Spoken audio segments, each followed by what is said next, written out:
Jadi kayak gini loh gambarannya. Itu kan diawali dari realitas itu satu-satunya yang ada kan hanya Allah.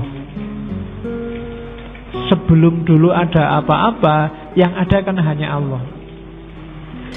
Maka ketika Allah ingin menciptakan, gampang-gampangannya itu ya, kalau ulama yang lain bilang Allah itu kan menciptakan dari tidak ada apa-apa, tiba-tiba ada. Ini dipandang susah dipahami. Untuk lahir sesuatu kan butuh bahan. Manusia aja disebut dari tanah, nanti malaikat dari cahaya, setan dari api. Itu kan namanya ada bahan.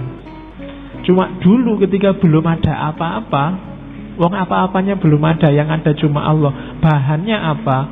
Ya bahannya tidak lain, ya Allah sendiri. Kok nggak ada apa-apa? Kalau bahannya di luar Allah, berarti ada sesuatu selain Allah. Bahannya ya Allah itu.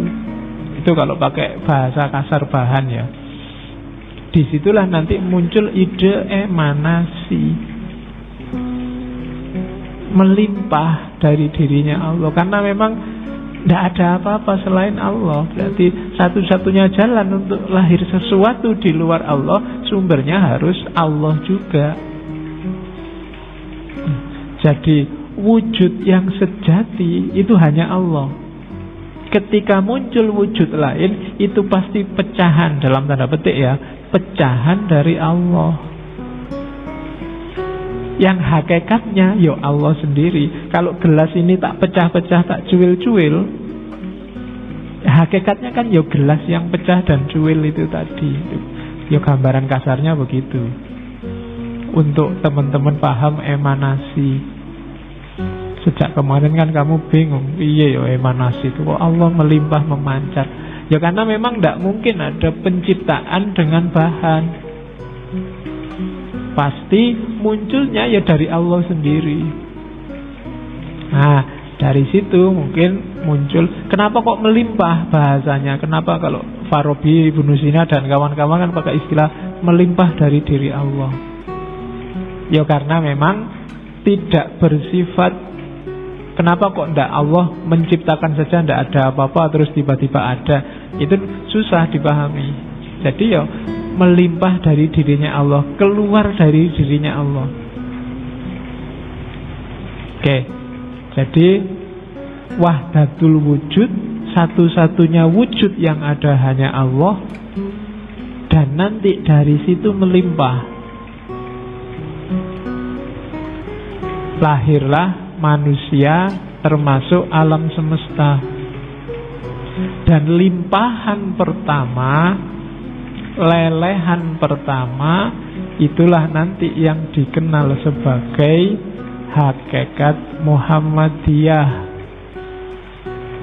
Tidak ada hubungannya sama NU atau sama ya. Ya nanti Muhammadiyah kamu protes, kok diganti wae Pak hakikat NU. Ini bukan Muhammadiyah itu. Kadang orang menyebutnya Nur Muhammad. Kalau analoginya matahari, cahaya pertama yang melimpah dari matahari, yang paling dekat dari matahari, itulah Nur Muhammad. Itulah hakikat Muhammadiyah. Saya tidak tahu alasannya apa Ibnu Arabi termasuk Al-Hallaj pakai istilah Nur Muhammad. Mungkin dari premis bahwa makhluk di alam semesta ini yang jadi masterpiece-nya Allah adalah manusia. Dan di kalangan manusia yang paling dicintai oleh Allah adalah Muhammad. Berarti Muhammad itu paling dekat di hatinya Allah. Maka pancaran pertama yang paling bercahaya oleh para sufi disebut Nur Muhammad, hakikat Muhammadiyah. Kenapa kok nggak disebut Nur Adam apa Nur Isa? Mungkin logikanya karena ya beliau yang paling dicintai oleh Allah, paling dekat sama Allah. Makanya kan ada hadis, laulaka ya Muhammad, seandainya bukan karena engkau wahai Muhammad, tidak akan aku ciptakan langit dan bumi. kan? Ya sering saya bilang ketika orang makomnya di level cinta itu kan selalu demi yang dicintai, untuk kepentingan yang dicintai. Jadi yang paling dicintai Allah sebelum Muhammad yang fisik ini lahir, dulu sudah ada yang oleh Ibnu Arabi dan kawan-kawan disebut Nur Muhammad. Yang Nur Muhammad inilah nanti dari cahaya pertama lahirlah lelehan-lelehan selanjutnya, cahaya-cahaya selanjutnya. Sumbernya ya dari cahaya yang, kalau ini matahari terang, yang paling dekat dari matahari yang disebut Nur Muhammad ini kan terang yang kedua, sumbernya langsung matahari. Tapi terang yang ketiga sumbernya ya terang yang kedua ini tadi. Nanti terang yang keempat sumbernya terang yang ketiga, terang yang kelima sumbernya terang yang keempat, dan seterusnya. Jadi benchmark paling utama, yang paling dekat, paling mirip dengan Allah itu Nur Muhammad. Maka nanti insan kamil adalah mereka yang bisa membersihkan dirinya kemudian masuk ke level Nur Muhammad. Dialah yang paling bercahaya. Dan Ibnu Arabi tidak ngomong upaya bersatu, kesatuan dan macam-macam, karena hakikatnya memang sudah satu. Jadi Allah sama kita itu satu. Nanti ideologi kayak gini banyak di tradisi mistik timur. Kalau di Jawa disebut Gusti itu ya kasunyatan. Kasunyatan itu kalau pengen ketemu Allah ya di realitas sehari-hari ini Allah hadir. Meskipun kita sering tidak mengakui kehadiran Allah, kita menganggap Allah itu jauh ada di sana. Jadi dari wahdatul wujud menuju insan kamil. Jadi kita semua adalah cermin keberadaan Allah. Dulu sering saya analogikan, seandainya ini Allah, masjid ini isinya kaca semua. Kenapa makhluk itu bayangannya Allah? Maksudnya apa? Makhluk itu gambar yang ada di kaca. Alam semesta itu kayak gambar yang ada di kaca di sekeliling kita ini. Mungkin yang kaca sebelah sana gambarnya punggung, kaca yang sebelah kiri gambarnya pundak, sebelah kanan gambarnya pundak. Itulah alam semesta. Kalau yang sana gerak, itu kan yang gerak bukan sana tapi sini. Jadi yang sana itu cuma gambarnya, sifatnya ilusi, dia tidak benar-benar ada. Yang benar ada ini. Jadi gambar di cermin itu bukan barang yang sebenarnya. Dia cuma refleksi dari barang yang sejati, termasuk dirimu. Kecuali kamu menghindar dari cahaya, kamu sendiri yang menjauh dari cahaya. Menjauh itu bukan berarti kamu melepaskan diri dari cerminan Allah, tapi kamu menutupi dirimu sendiri dari cahaya, sehingga kamu tidak kenal dirimu. Yang rugi ya kamu sendiri. Ya sama kayak kita bagian dari alam semesta. Kita ini mikrokosmos, alam semesta makrokosmos. Maka apapun yang terjadi dengan makrokosmos akan berpengaruh pada mikrokosmos. Kalau alam cedera, yang sakit kita. Kalau hutan kamu tebangi, yang merasakan banjir bukan hutan dan gunungnya, tapi manusia. Kalau ozonnya robek, bumi ini panas, yang kepanasan kan juga kita. Jadi alam dan kita itu saling bercermin. Kita adalah tajallinya Allah. Terus ini yang tadi sudah saya jelaskan. Jadi hakikat Muhammadiyah. Oke ya, jadi hakikat Muhammadiyah itu adalah limpahan Allah yang pertama, yang dari situ lahirlah alam semesta. Sifatnya nanti emanasi, gradasi. Jadi lupa katanya semua yang menciptakan Allah. Iya, cuma ada jalannya.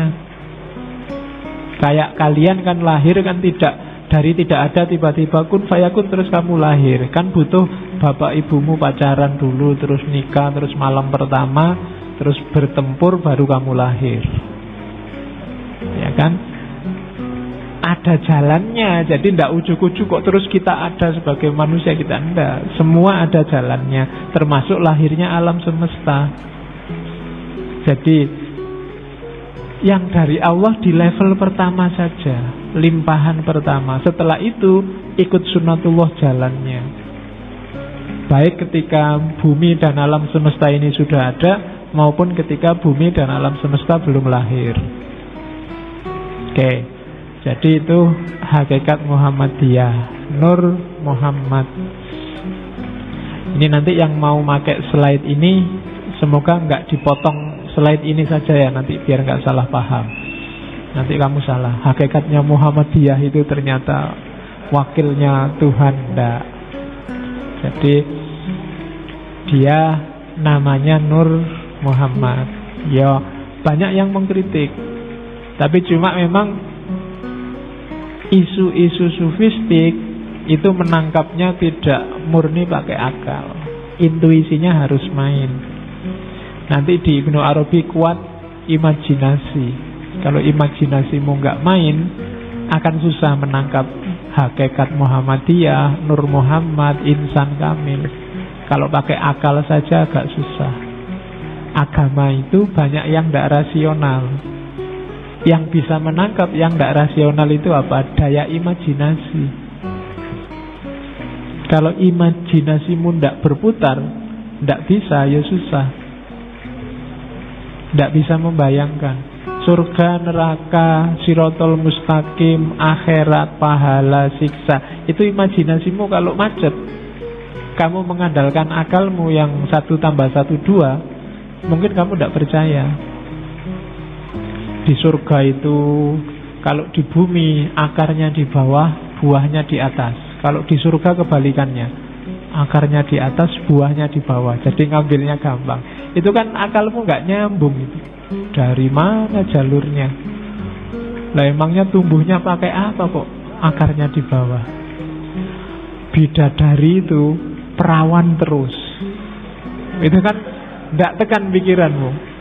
Emangnya di sana ada dokter yang operasi gitu terus? Nggak nyampe kamu akal. Tapi imajinasinya harus main. Ya imajinasi itu gampang-gampangannya kamu nonton film kartun itu loh. Film kartun itu kan kadang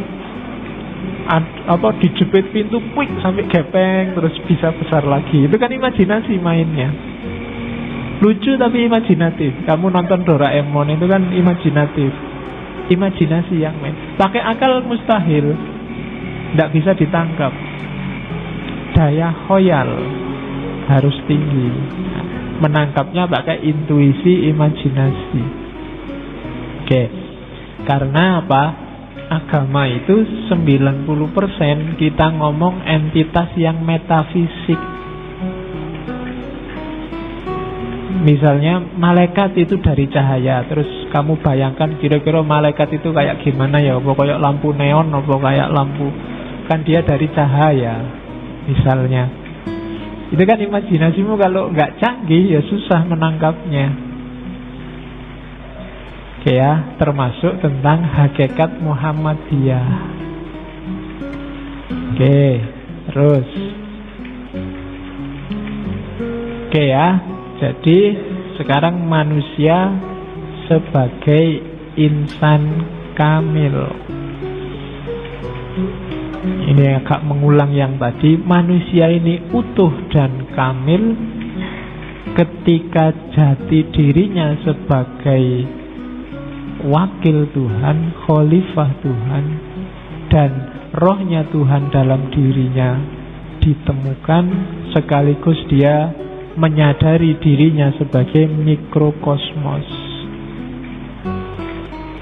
Oke. Jadi manusialah yang bisa menjelajah ke semua alam. Nanti kalau belajar Ibnu Arabi, alam itu ada banyak. Kamu kan ngertinya cuma alam dunia ini sama besok alam akhirat. Kalau di Ibnu Arabi banyak. Nanti ajaran Ibnu Arabi ini diserap oleh beberapa filosof Nusantara, misalnya Hamzah Fansuri, Syekh Siti Jenar, dan kawan-kawan. Nanti lahir tentang alam ini ada martabat 7. Martabat 7 itu ahadiyah, wahdah, wahidiyah. Nanti terus ada alam arwah, ada alam misal, ada alam ajsam, ada alam insan. Manusia ada di alam ke-7, alam insan. Itu namanya martabat 7. Inspirasinya dari Ibnu Arabi. Jadi alam ini tidak cuma 1 dimensi, apa 2, apa 3 dimensi, tapi dia punya 7 dimensi. Yang paling tinggi ahadiyah. Manusia bisa nyampe makom ahadiyah kalau atribut-atribut fisiknya dia tinggalkan. Ahadiyah itu fase ketika Tuhan dalam kondisi negasi. Negasi itu tidak bisa dijelaskan. Satu-satunya cara untuk menjelaskan pakai kata-kata tidak. Jadi tidak begini, tidak begitu. Tidak A, tidak B, tidak C, tidak D. Kalau dijelaskan pakai statement positif, pasti salah. Itu makom ahadiyah, level paling tinggi. Ini yang laisa kamislihi syai'un, tidak bisa dikenali. Tuhan yang sejati dalam hakikat kediriannya. Kamu gambarkan kayak gimana pun, bukan itu. Itu makom ahadiyah. Tapi kan terus Allah bilang, aku ingin dikenali. Kuntu kanzan mahfiyan fa'uridu an u'rofa. Aku ini khazanah tersembunyi, maka aku ingin dikenali. Dari situ Allah menciptakan makhluk. Nah, level pertama yang disebut hakikat Muhammadiyah tadi ada di dunia kedua, dunia wahdah. Kemudian limpahan dari wahdah, ya realitas ini, alam semesta dan seisinya ini, dunia wahidiyah. Sudah ada zat, sudah ada sifat, meskipun belum terinci. Baru nanti masuk ke level-level di bawahnya. Ada alam arwah, alam ajsam, alam insan, dan seterusnya. Kapan-kapan kalau kita ngomong filosof Sufi Nusantara, kita bahas itu. Ronggo Warsito juga menyinggung itu dalam serat Hidayat Jati. Oke, itu bau Ibnu Arabinya kuat. Jadi arahnya ke manusia sebagai insan kamil.